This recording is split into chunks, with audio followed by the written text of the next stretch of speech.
If there was a game the Cincinnati Bengals could win, it would be their first home opener since 2009. It would be on a day in which they celebrate their 50th season. It would be against a Baltimore Ravens team they've defeated in 7 of the last 8 meetings, including the last 4 home games. Yet, here we are. There is nothing else to say. This game was ugly.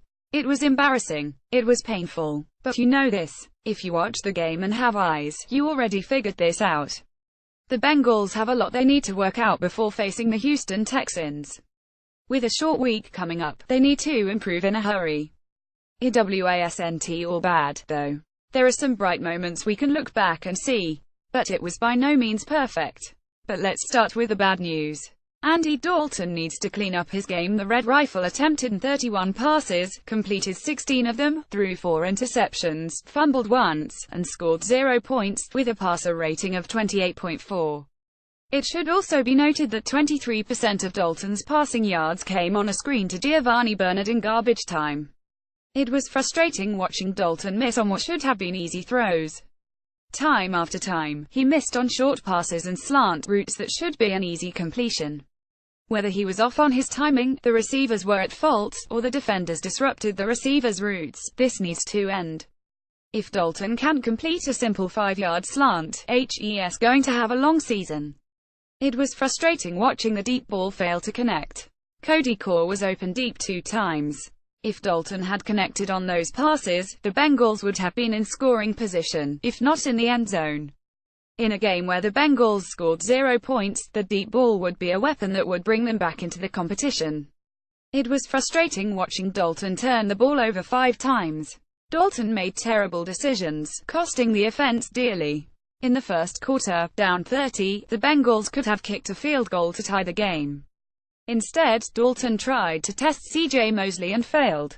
In the third quarter, desperate to chip away at the Ravens' 170 lead, the Bengals could have changed the momentum of the game. Instead, Dalton attempted a risky pass and paid the price. The fumble wasn't his fault, but it was still frustrating to see the Bengals fail drive after drive. I've heard people say a couple of his interceptions were tipped, as if to say that only 2 of them were his fault. If this is true, then he is still on the hook for 3 turnovers, which is alarming. But they are all still his fault. The reason they were tipped is because they were poorly thrown, though the offensive line is also partly to blame for his interception to Lardarius Webb, but I will get to that later. In summary, it was frustrating to watch Dalton on Sunday. He played an atrocious game and needs to work out the kinks before Thursday. As bad as he was though, it's still isn't time for A.J. McCarron. And we certainly don't want to see Carson Palmer in Cincinnati again. The offensive line is not free of responsibility, however. The offensive line is as bad as we feared. It was Dalton's fault that he made bad decisions. It is not his fault that he was never able to settle into the pocket. The Ravens' defense had 5 sacks, 3 QB hits, 7 tackles for a loss, a fumble, and a fumble recovery. The offensive line was just plain ugly. Tackles Cedric Ogbuehi and Jake Fisher were overpowered. Trey Hopkins left with an injury. Russell Bodine continued to be Russell Bodine. Not only did they fail to do their job and protect Dalton, they actually assisted the Ravens in 2 of their turnovers. On the previously mentioned Webb interception, Fisher practically tackled Dalton. He was therefore unable to communicate with his team that the ball had been tipped or even to contest the catch himself because his right tackle was sitting on him. On Dalton's fumble, Ogbuehi slightly rerouted Terrell Suggs, allowing him to get into the backfield before the play could develop. Dalton probably couldn't feel the pressure from the blind side. Even if he did, he had no time to react. Pro Football Focus was brutally honest about the Bengals' offensive line. You can read the article here, but if there's one takeaway, it is this: backup interior lineman T.J. Johnson received the highest grade, despite only playing about half of the offensive snaps, and was still ranked below average. You might be thinking, they were playing the Ravens, and the Ravens have a really good defense. Yes, you are right. The Ravens' defense is really good. Fortunately, the Bengals have an easy game on Thursday against J.J. Watt and the Texans. They get another break in Week 3 when they play the Packers, who has the 8th best run defense of 2016 and forced 6 QB hits and 6 TFLs on Sunday. Then they get to play T.J. Watt and the gritty Steelers defense twice. then the Ravens again. And if they're lucky, they only have to see number overall draft pick Myles Garrett once this year. The point of this is, they had better figure out how to block and figure it out fast. They will have no mercy in the coming weeks. Jeremy Hill is still the starting running back, even though starter Jeremy Hill received less than half the snaps that both Joe Mixon and Bernard received. He is still king of the running backs. Mixon had the most carries with 8, but only gained 9 yards. Jeremy Hill gained 26 yards on 6 carries, averaging 4.3 yards per attempt. The Bengals most certainly are not going to give up on the rookie, but Hill has earned his starting spot.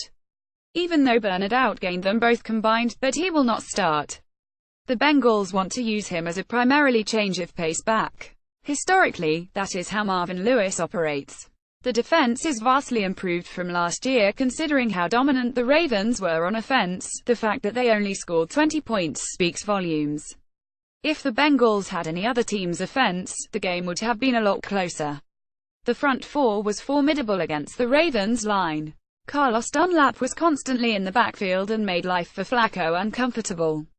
Geno Atkins was the NFL's highest-rated run-stoppers this week, according to PFF. Carl Lawson also received high marks from PFF, making a living in the Ravens' backfield on the few snaps he played. The 3 starting linebackers, Vincent Ray, Kevin Minter, and Nick Vigil, combined for 30 tackles and an interception. Minter was the highest-rated Bengal by PFF. Both he and Ray had double-digit tackles, with 10 and 11 tackles respectively. Vigil had the defense's lone interception and added a pass defended to the stat sheet, proving his value in the passing game. Even the young corners succeeded in keeping Joe Flacco to minimal gains. Early on, Flacco targeted third-string cornerback William Jackson in the red zone but ended up kicking a field goal. Playing on the opposite boundary, veteran Dre Kirkpatrick ended the game with a passer rating of 39.6. Flacco ended the game with a measly 121 yards through the air. Shockingly, 48 of those came on one play which resulted in a Jeremy Maclin touchdown, but that had more to do with a well-drawn-up play by the offense than a failure on defense.